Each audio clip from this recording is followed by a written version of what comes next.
मनीष अग्रवाल, बसपा, कांग्रेस और समाजवादी पार्टी, ठीक।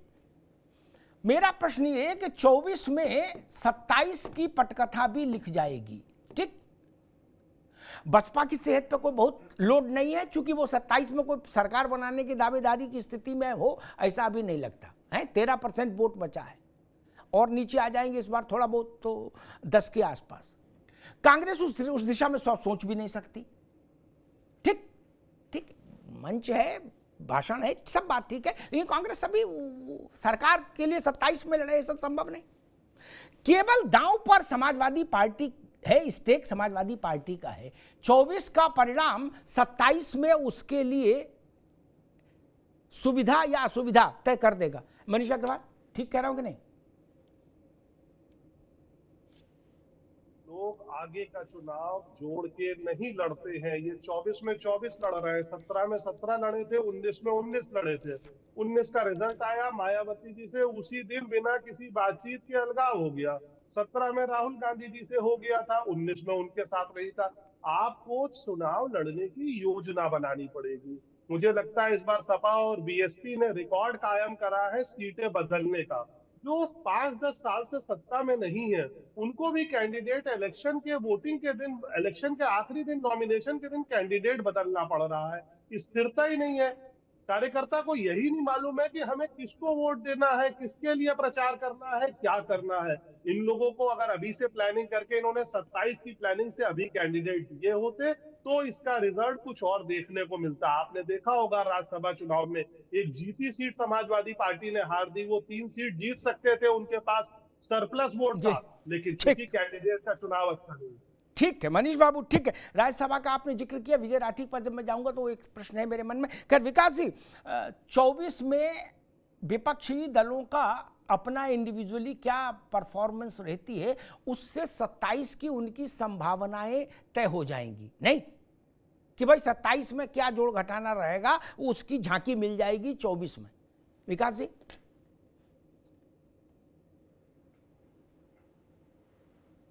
तो कोई जरूर वाजिब नहीं है, पर आप पूछ रहे हैं तो मैं आपको कुछ बातें स्पष्ट कर दूं। 2012 में समाजवादी पार्टी चुनाव जीती थी उत्तर प्रदेश में, और आज 2024 चल रहा है। 10 वर्ष तक भारतीय जनता पार्टी से नेट टू नेट सदन में अगर कोई फाइट कर रहा है वो समाजवादी पार्टी, और देश में कांग्रेस पार्टी 10 साल से रही है। और मोदी जी और उनकी जो जन विरोधी नीतियां हैं, जितने भी बिल पास हो रहे हैं जो देश के लिए अहितकर हैं, उसके लिए लड़ रहे हैं राहुल गांधी जी कांग्रेस पार्टी। तो आप ये नरेटिव 2024 का जो चुनाव है, अगर टीवी पे बैठकर बोलूंगा तो आप कहेंगे कि ये चैनल पे तय नहीं होता है। चौथा चरण है, और इस वक्त आप 10 वर्ष तक भारतीय जनता पार्टी की सत्ता है और यशस्वी प्रधानमंत्री के नेतृत्व में बीजेपी काम कर रही है। इसके बाद भी सबसे ज्यादा चिंता आपके विश्लेषक हो, भाजपा के प्रवक्ता हो, स्वयं आप कंसल्टिंग एडिटर हो, अमिताभ जी हो, और इस देश के आपका जितना कन्नौज में उठेगा तूफान, अखिलेश का रण, काशी मोदी 400 वाला प्रण, मतलब 400 वाला जितना प्रण है उसको सबको प्रचारित करने का काम टीवी 9 कर रहा है, ठीक है, और सारा देश देख रहा है। इस वक्त कौन खड़ा है समाजवादी पार्टी और राहुल गांधी के साथ, अखिलेश यादव के साथ? ठीक, आज हमें भरोसा किस पर है? देश के अल्पसंख्यकों पर, दलितों पर, बिल्कुल अच्छी बात, भरोसा रखिए, बिल्कुल भरोसा रखिए, ठीक है, ठीक है। विकास, आगे बात भैया। राठी जी, प्रश्न वही, 24 में का लोकसभा चुनाव निपटेगा। समाजवादी पार्टी के लिए लोकसभा चुनाव से ज्यादा प्रतिष्ठा का विषय है विधानसभा का चुनाव, ठीक। सपा, बसपा और कांग्रेस इंडिविजुअली उत्तर प्रदेश में सरकार बनाने का चुनाव विधानसभा में लड़ रहे, वो घोषणा कर सकते हैं, लेकिन प्रैक्टिकली सब जानते हैं कि नहीं लड़ रहे कोई। लड़ना है समाजवादी पार्टी को। क्या 24 में जो नतीजा आएगा उसकी छाया 27 के, जब आप मुख्य चुनाव में उतरोगे, आपके लिए मुख्य चुनाव है 27, तो क्या उसकी छाया उस पर पड़ेगी? 24 की छाया 27 पर, विजय राठी? देखिए अमिताभ जी, वैसे मैं बता दूं, रिजल्ट जी। बड़े चौंकाने वाले ही आएंगे। जी और जो भारतीय जनता पार्टी की हालत है, प्रधानमंत्री काम पर वोट नहीं मांग रहे, वो हिंदू और मुसलमान पे कर रहे हैं, उस पर वोट मांग रहे हैं। फिर भी मैं आपको बता दूं, ऐसे उदाहरण इस देश में हैं कि जैसे दिल्ली में आम आदमी पार्टी ने सरकार बनाई, लेकिन एमपी की सीट वो नहीं जीत पाई, एमपी की सीटें भाजपा चली गई। ऐसे कई उदाहरण हैं जिसमें जो स्टेट के इलेक्शन होते हैं अलग होते हैं और जो लोकसभा के वो अलग होते हैं। लेकिन फिर भी मैं बात यहां से शुरू करूं जी। कि अभी जो भाजपा के प्रवक्ता था, उन्होंने एक बात बोली कि जो राष्ट्रीय मुखिया है हमारी पार्टी के, माननीय अखिलेश यादव जी, वो लोगों के बीच जा रहे, धूल फाक रहे हैं। मैं इनको मुबारकबाद देता हूं कि जिंदगी में इनके नेता कभी लोगों के पास जाकर के धूल ना फाके और हम लोग लोगों के बीच में घूमते रहे। लेकिन आपसे मुझे उम्मीद थी कि अगर हम ये बात बोलते तो आप जरूर ये कहते कि राठी जी बताइए नेता क्यों नहीं जाएंगे लोगों के पास, लेकिन आपको उस पर जरूर बोलना चाहिए था। फिर भी आप हमारे आदरणीय, एक मिनट रुक जाओ, एक मिनट रुक जाओ, मेरे पर बोलोगे तो रुकना पड़ेगा। रुक जाओ, मेरी बात फिर से सुन लो, हमेशा के लिए नहीं ना, अभी चुनाव लंबा चलेगा, हमेशा के लिए सुन लो भाई, हमेशा के लिए समझ लो। मैंने कहा नेताओं को चुनाव प्रचार में जनता के बीच जाना चाहिए, ये नहीं कहा कि बूथ में जब वोट पड़ रहा हो तो बूथ में जाके एजेंट का काम करना चाहिए, ये कभी नहीं कहा मैंने। अच्छा, गजब बात करते हो यार। तो विपक्ष की आपको इतनी कमी नजर आती है, सत्ता की एक भी नहीं आती क्या? अब अपना ट्रैक चेंज कर रहे हो, अब ट्रैक चेंज कर रहे हो अभी। ना ना ना, ये मेरे साथ नहीं चलेगा।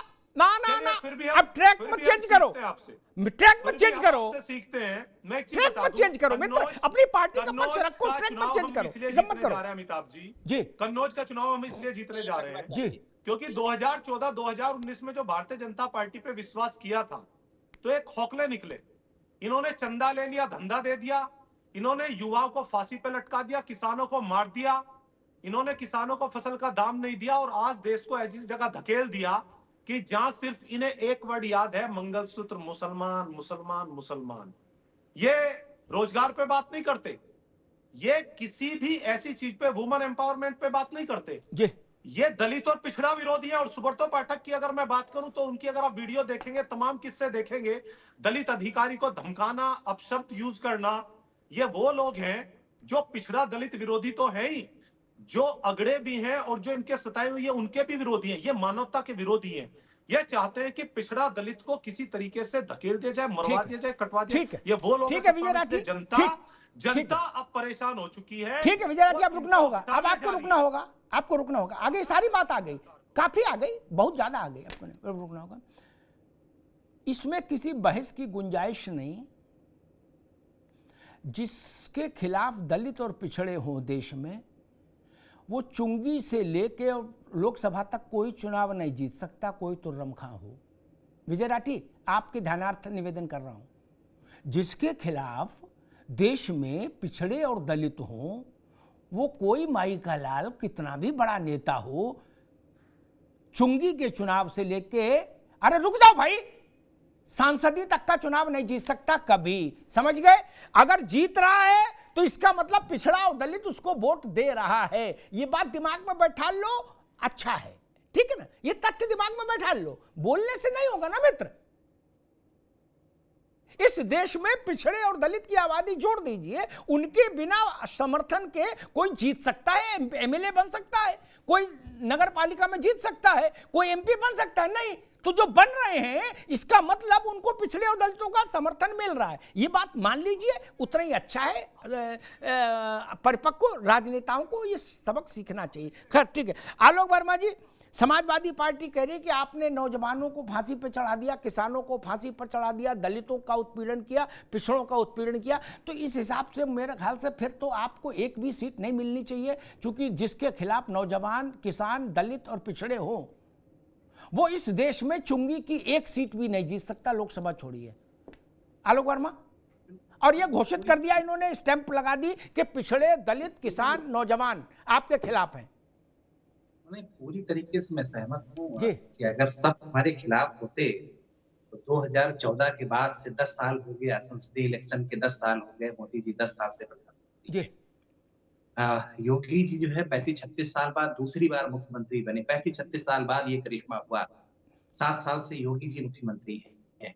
तो अगर हमने नौजवानों के लिए काम ना किया होता, हमने किसानों के लिए काम ना किया होता, हमने महिलाओं के लिए काम ना किया होता, हमने जाति में, हमने धर्म में किसी को बांटा नहीं, हमने कहा कि सबका साथ, सबका विकास, सबका विश्वास और सबका प्रयास। अगर सबका प्रयास होगा तभी हिंदुस्तान विजय बदलेगा, राठी, तभी लगातार आवाज नहीं जाएगी, व्यर्थ परिश्रम मत करो, आवाज नहीं जाएगी। जब ये बोल लेंगे उसके बाद जब आपका अवसर आएगा तभी आवाज जाएगी, व्यर्थ में परेशान नहीं हो। हाँ भैया बोलो आलोक जब जी। हमने सबको जोड़ा, उत्तर प्रदेश में सबको जोड़ा, हिंदुस्तान में सबको जोड़ा, जातियों के हिसाब से बंटवारा नहीं किया, धर्म के हिसाब से बंटवारा नहीं किया, तब पूरा देश भारतीय जनता पार्टी के साथ खड़ा हुआ।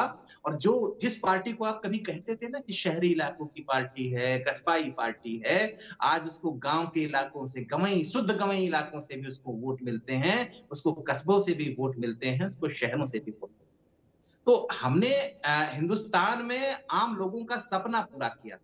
21वीं सदी में जिस तरीके का हिंदुस्तान नौजवान देखना चाहता था, जो सड़क, पानी, बिजली की समस्या उत्तर प्रदेश में, हिंदुस्तान में थी, उसको हमने टैकल किया, उसको हमने पूरा किया। जो बिजली की समस्या थी, एक जमाना था उत्तर प्रदेश का हाल, मैं तो यहीं का रहने वाला हूं, तो मैं तो देखता था कि किस तरीके से बिजली के तारों पे कपड़े सुखाया करते थे। 2017 के पहले क्या हाल बिजली का था, क्या हाल सड़क का था। पूर्वांचल में चले जाइए, आज पूर्वांचल एक्सप्रेस वे है, आप जाइए ना, आप जाइए अम्बेडकर नगर, आप जाइए अयोध्या, आप जाइए मऊ, आप जाइए आजमगढ़। पहले मऊ आजमगढ़ का क्या इलाका था, माफिया वहां पे क्या करते थे, जो भी सड़क बनाने आएगा, जो भी कुछ और करने आएगा, विकास की कोई परियोजनाएं लेके आएगा, उससे वसूली करते थे। वसूली राज से हमने आम लोगों का राज बनाया है, तरक्की का राज बनाया है। ठीक है आलोक वर्मा, ठीक बात, ठीक बात। आप कह रहे हो हमने विकास किया, सबको साथ लेके चले। मनीष जी के पास चलूंगा। मनीष जी, मैं ये बात हमेशा राजनीतिक मित्रों से कहता रहा कि अपार्ट फ्रॉम थेथरई के परे जाके अगर सोचें तो दलित और पिछड़े जिसके खिलाफ युवा और किसान छोड़ दो, वो भी जोड़ दो, तब तो चुंगी की भी सीट नहीं जीत सकती। दलित और पिछड़े ही जोड़ दीजिए तो 70% आबादी हो जाती देश की। यानी कोई पार्टी एक भी सीट नहीं जीत सकती जिसके खिलाफ दलित और पिछड़े हों, नहीं। और अगर कोई पार्टी जीत रही है तो इसका अर्थ है कि उसको दलित और पिछड़े वोट दे रहे हैं, नहीं जी। केवल अपर कास्ट के वोट से तो आप लोकसभा में नहीं पहुंच सकते, विधानसभा में नहीं पहुंच सकते, चुंगी में भी नहीं पहुंच सकते जी। तो मेरी बात समझ में नहीं आई। जैसे हमारे मित्र कहते हैं विपक्षी दल वाले कि भाई किसान, मजदूर, युवा, महिला, दलित और पिछड़े और अल्पसंख्यक, इतने लोग भाजपा के खिलाफ हैं जी। तो फिर मुझे लगता है भाजपा को चुंगी का चुनाव भी नहीं जीतना चाहिए। अर्थमेटिक तो यही कहता है, नहीं? जी जी जी अमिताभ जी, विपक्ष को ना अगर थोड़ा बहुत भी आपको सुन ले, जैसा आप अभी बता रहे हो, तो मुझे लगता है एक अच्छी एनालिसिस हो जाए। 5 महीने पहले छत्तीसगढ़ में चुनाव होता है, मध्य प्रदेश में चुनाव होता है, राजस्थान में चुनाव होता है, 2/3 बहुमत आता है मध्य प्रदेश में। वहां छत्तीसगढ़ में सरकार चली जाती है, जो सरकार होती है वो दूसरी 2/3 बहुमत से आती है। तो कौन वोट दे रहा है, ये वोटर कहाँ से आ रहा है? या सिर्फ बहुसंख्यक ही इतना वोट दे रहे हैं? ये लोग नहीं समझते उस अंडर करंट को। ये सिर्फ उनका नाम लेते, उन तक नीतियां नहीं पहुंचाते, उनसे बात नहीं करते। पीडीए बोलते हैं, टिकट्स में पीडीए नहीं दिखता है। क्या कोई यादव कैंडिडेट परिवार के बाहर नहीं है? एक यादव को बीजेपी मध्य प्रदेश में मुख्यमंत्री बनाती है, क्या कोई उसको जानता था? लेकिन इनको 5 यादव कैंडिडेट मिलते हैं। डिबेट्स में बोलने से ये बदलाव नहीं आएगा, आपको जमीन पे जाना पड़ेगा। 5 में इतना अत्याचार हो रहा था देश में, और मध्य प्रदेश में 2/3 बहुमत आता है, कोई एंटी इनकम्बेंसी नहीं होती है, चीफ मिनिस्टर भी बदल दिया जाता है, यादव चीफ मिनिस्टर लाया जाता है। राजस्थान में कांग्रेस की सरकार हार जाती है। छत्तीसगढ़ में कोई उम्मीद नहीं कर रहा था और कांग्रेस की सरकार हार जाती है। तो क्या पोस्ट पोल एनालिसिस कोई करता है? अभी आपकी मैं डिबेट में ही देख रहा था, राहुल गांधी जी जब रायबरेली, अमेठी में वोट मांग रहे, परिवार के लिए वोट मांग रहे, कांग्रेस के लिए वोट नहीं मांग रहे। मेरी दादी थी, मेरी मम्मी थी, मेरे पापा थे, मेरे दादा थे। अरे देश इस चीज को अब नहीं सुनना चाहता। वो लोग बहुत महान लोग थे, उन्होंने देश के लिए बहुत कुछ करा, लेकिन आज देश कुछ नया चाहता है। आप कांग्रेस के लिए वोट मांगो, आप परिवार के लिए वोट क्यों मांग रहे हो? ठीक है मनीष बाबू, ठीक है।